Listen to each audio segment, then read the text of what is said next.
Hey everybody, how we doing?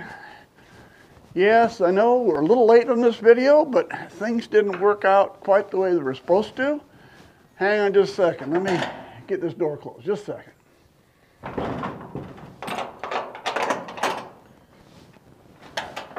All right. Said I'd be back last week with the results on the blood work. Everything got delayed. I'll explain that in a minute, but not one to want to hold everybody up all the time. Everything came out great. We'll get into the details in a little bit, all right? So, it rained last night. Hey girls, how are we doing, girls, huh? How's everybody feeling? There's all the girls. They are heading out to the pasture. It is wet. It is muddy out here. But thankfully, it was rain and not snow. Let me dump the feeders out here.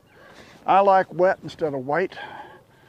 I don't have to scoop wet. So, all right, so what happened? Here's what ended up. February 21st was the day the vet was supposed to come out, do the blood work. And I had him in. I had everybody in good shape. And then the vet called, and they were gonna not make it. It was late in the day. They had to do a C-section on the cow. So you gotta do what you gotta do. Now the place in California that does the testing only tests sheep on Thursday. So you wanna get your stuff in just before Thursday, but you don't wanna miss it. You don't wanna be afternoon on Thursday or they hold for a week, and by that time the blood may be too old, it may not be accurate.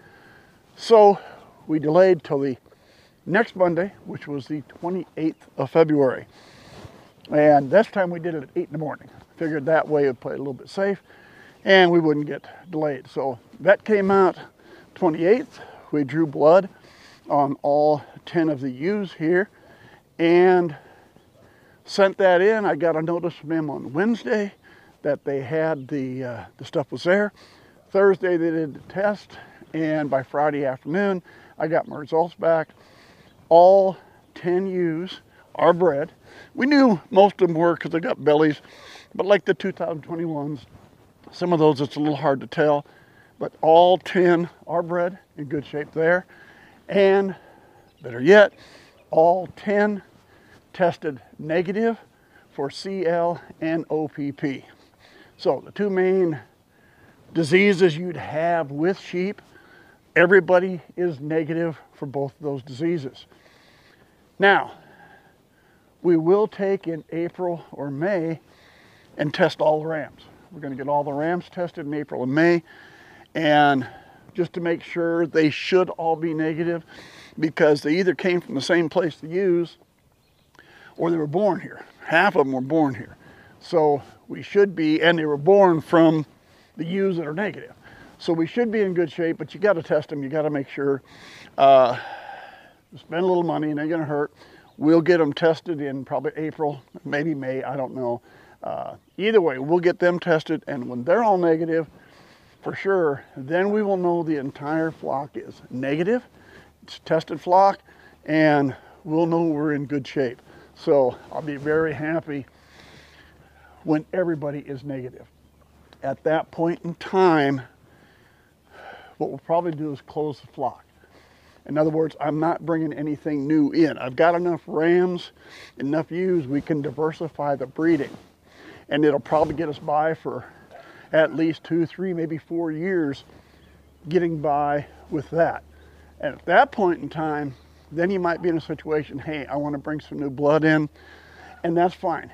If we do that at that point in time, then it's just bring in, say, a new ram with some different bloodlines, put him separate, hold him off the side, get him out, test the blood, get him tested to make sure he's negative. And when you know he's negative, you're in good shape and you're still in that situation.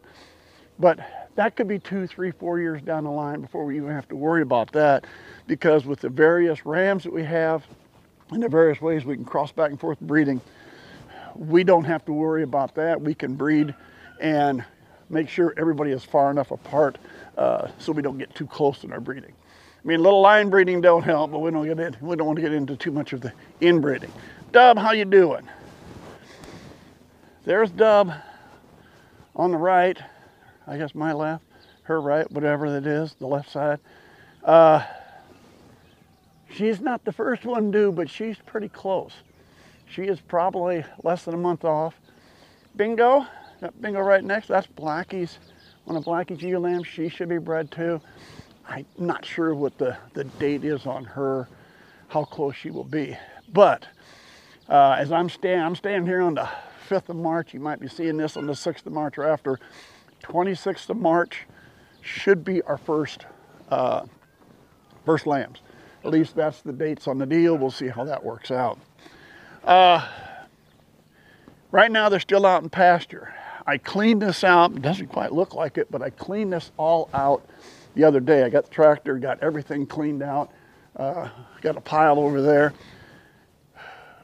I will probably lock them in as we get close.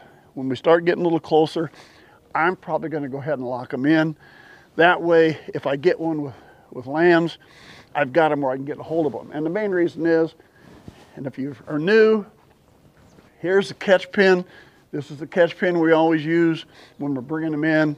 And when we got some to catch, what I've been doing in the past, I get a ewe with lambs, I'm going to get them in, and a lot of times I'll bring a ewe in, I can put her back here with the lambs, I can put a heat lamp if I want, and then I can close this gate. That allows me to put a ewe and lambs back there. I've still got this area. I could still put another ewe and lamb. Actually, I could probably put 2 ewes with the lambs right here. So I could be in a situation where maybe I've got 3 ewes inside with lambs. That way they kind of get used to each other a little bit. Everybody looking for something? Anyway, the lambs get used to moms. Moms get used to lambs before you put them on a big group.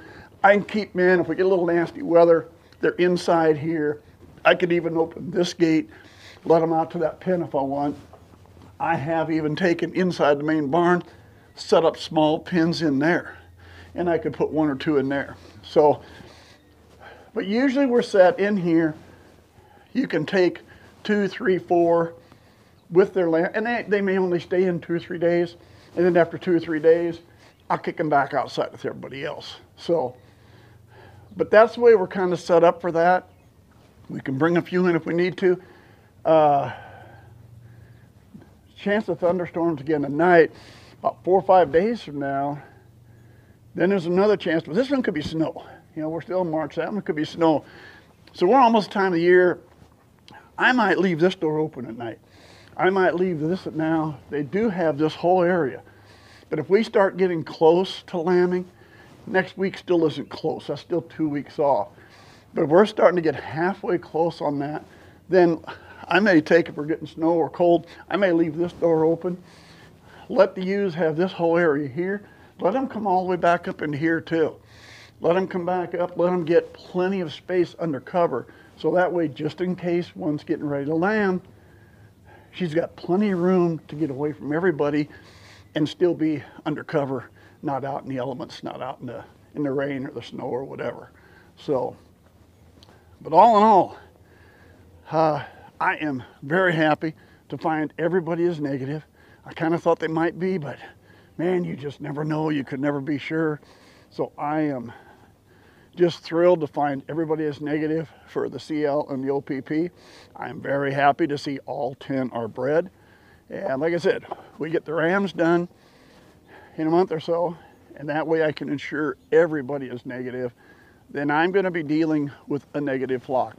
And to be honest with you, there's not a lot around. I mean, from what I've seen with the sheep people don't seem to be like the goat people. The goat people seem to be really concerned. They're really testing. My daughter is up here. I have another daughter that lives a couple of hours. They've got goats there. Everything's tested. Everything is, you know, make sure it's clean, tested, negative herds for them. But the sheep people don't seem to get quite as concerned with it. And maybe it's not that big a deal, but I thought, you know what? I want to make sure I'm clean, tested, negative, because I'm close to her with her goats. I don't want anything from my sheep giving to her goats. So that was a good reason for me. But I also looked and said, you know what? If it's negative, that's got to be better. It's got to be better. I know I'm selling clean sheep when I sell them. And I figure that's just another marketing tool. That's, you know, when you're buying or when you're selling, you look for any marketing tool you can have that differentiates you from everybody else, makes you just a little bit different. Maybe makes your sheep just worth a little more money. Who knows? But either way, we're tested. We're negative. I feel great. We should be about 3 weeks away from lambs. Don't know if we'll have something next week or not. There's really not a lot going right now.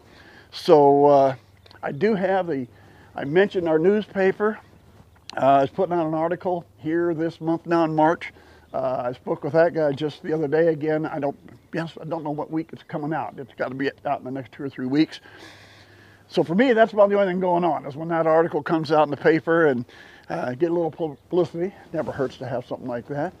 Otherwise, all we're doing is waiting for about 3 weeks.